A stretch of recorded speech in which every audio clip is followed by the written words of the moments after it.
100 बहनों ने अमृत वेले भोग लगाकर, 100 की लिस्ट है मेरे पास, केवल भोग लगाकर और एक संकल्प देकर बड़े बड़े मकान बना लिए बिना पैसे के, बाबा के घर बना लिए केवल भोग लगाकर उस संकल्प अमृत वेले। पैसा नहीं था, 10,000 रुपए थे बस, करोड़ों का बाबा का घर बन गया। कैसे बन गया बताइए? नहीं, उन्हें खुद को नहीं पता कैसे बन गया। सिर्फ 10,000 थे उनके पास, किसी के 1,00,000 था, किसी के 50,000 था, और आज उनके आश्रम जो हैं करोड़ों के बने हुए हैं। भोलेनाथ को रिझा लिया अमृत वेले। तो ऐसे ही हम भी, मान लीजिए मुझे विजय चाहिए, मेरे हर काम में मुझे विजय बहुत लेट मिलती है, सफलता नहीं मिल रही है, तो फिर आप विजुअलाइज कीजिए कि बाबा ने मुझे विजयी भव का तिलक दिया। विजुअलाइज कीजिए, खुद सर्वोच्च सत्ता मेरे मस्तक पर मुझे विजयी भव का वरदान दे रही है, तिलक लगा रही है। अब ये तिलक अमिट है, ये मिट नहीं सकता, ये भगवान की स्टैंप है आत्मा पर, जहां जहां जन्मेगी विजय के साथ जन्मेगी, और ये विजय चारों युग मेरे साथ चलेगी, क्योंकि मैंने ये क्या ले ली है, यहां पर वरदान ले ली है। अब क्या करना है, 3 मंथ तक 108 बार, आप इसे 10-10 में भी कर सकते हैं, 5-5 में भी कर सकते हैं, एक साथ बैठ के भी कर सकते हैं, जैसे ही आपको वक्त मिले, घंटे घंटे भी कर सकते हैं, या 15 मिनट निकाल के एक बार भी कर सकते हैं। 108 बार आपको अपनी फ्रीक्वेंसी पूरे ब्रह्मांड और प्रकृति को देनी है जो आपको चाहिए। अब चाहिए क्या? विजय। विजय मिलने में प्रॉब्लम हो रही है। 108 बार बहुत ही कॉन्फिडेंस के साथ, बहुत ही सुंदर भावना आस्था के साथ आपको इस स्वमान का अभ्यास करना है कि सबकॉन्शियस माइंड के साथ साथ पूरे ब्रह्मांड में एनर्जी फैले, इस तरह से सोचना है, अभ्यास करना है। मैं विजयी रत्न हूं, मेरी विजय सुनिश्चित है, मैं कल्प कल्प की विजयी आत्मा हूं, मैं विजयी हूं, मेरी विजय सुनिश्चित है, मैं विजयी आत्मा हूं, मैं विजयी आत्मा हूं। कितनी बार? कितने दिन? 3 महीने। 15 से 20 दिन के बाद ही आभास होने लगेगा कि मुझे विजय मिलने लगी है, विजय मिलने लगी है, रास्ते खुलने लगे हैं, सफलता पास आने लगी है, कोई विघ्न है, हट नहीं रहा है। तो ये सब काम करने के बाद, या आपका जो भी और ऐड करने को मन करता हो अमृत वेले, वो आप कर सकते हैं। उसके बाद लास्ट में, जब बिल्कुल आप लास्ट के बिल्कुल 10 मिनट रह जाए, तब हमें अपना जो संकल्प है वो बाबा को देना है। फिर आप क्या करेंगे? जैसे विघ्न है, मान लीजिए विघ्न हट नहीं रहा, तो मैं मास्टर सर्वशक्तिवान हूं। आप एक बार ये विजन देखेंगे कि बाबा मुझे मेरे कान में बोल रहा है, बच्चे तुम मास्टर सर्वशक्तिवान हो, विघ्न विनाशक हो, तुम्हारे जहां कदम पड़ जाएंगे, जहां नजर पड़ जाएगी, वहां के विघ्न नष्ट हो जाएंगे, तुम विघ्न विनाशक हो, निर्विघ्न आत्मा हो। तो फिर इसी स्वमान को दिन में 108 बार लेना है मुझे।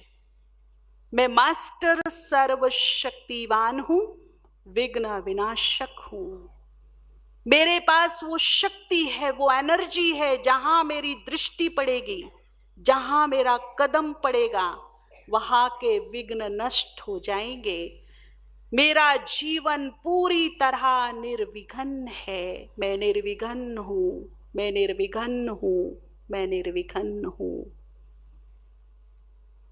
108 बार तो विघ्न नष्ट होने शुरू हो जाएंगे।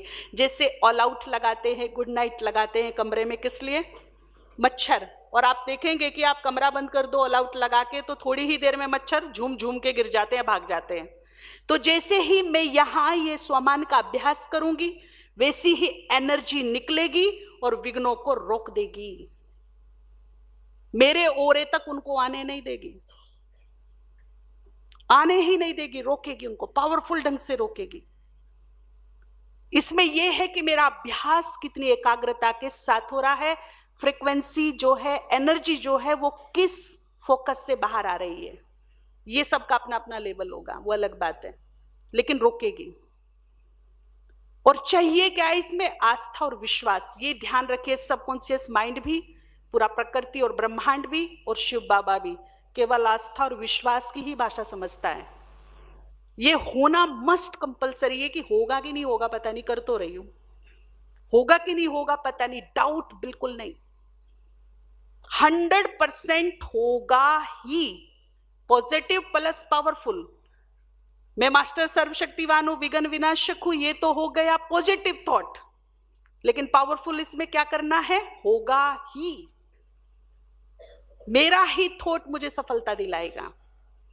तो इस प्रकार से हम जो मुझे चाहिए वो मैं ले सकती हूँ। मान लीजिए कोई आत्मा पर बोझ है, ऐसा लग रहा है कि कुछ ज्यादा ही हिसाब किताब है आत्मा में, कांटे नहीं कट रहे, एक के बाद एक हिसाब किताब आ रहे हैं, तो परम सदगुरु के सामने बैठकर सच्चे हृदय से इस जन्म में जो भूल चूक हुई है, पूर्व जन्मों में भी जो जाने अनजाने में भूल चूक हुई है, क्षमा याचना कर लेना।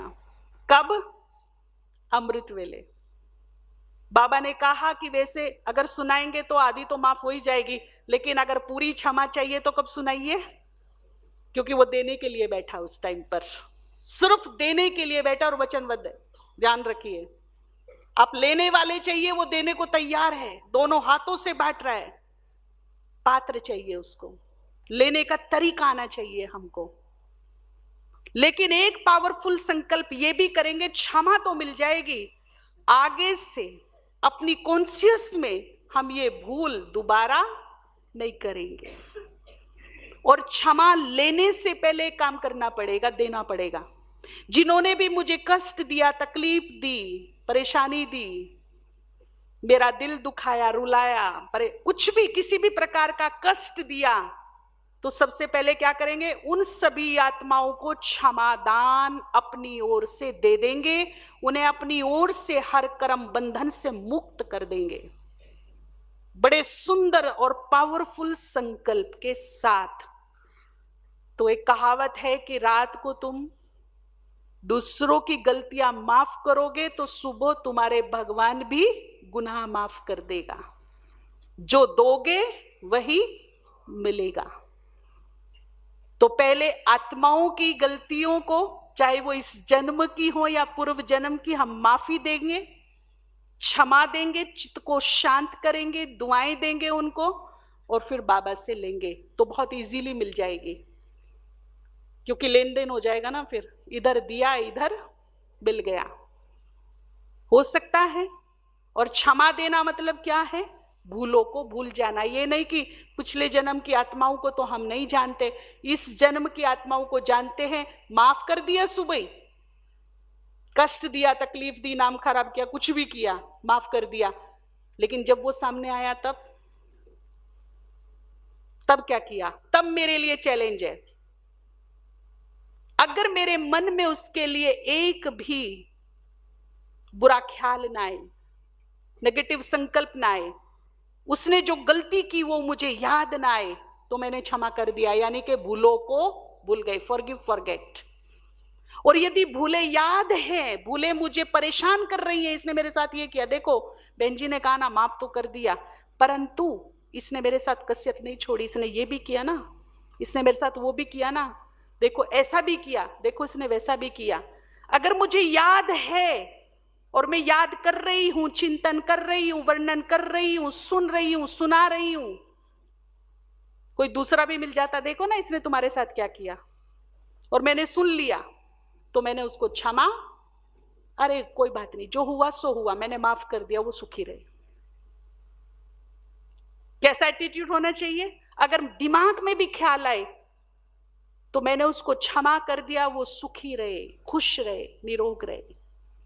मेरी जितनी शुद्ध वृत्ति होगी, मैं उसकी वृत्ति को उतना ही अपने फेवर में ले सकती हूं, लेकिन मेरी ही विरुद्ध वृत्ति होगी तो वो मेरा विरोधी बनता चला जाएगा।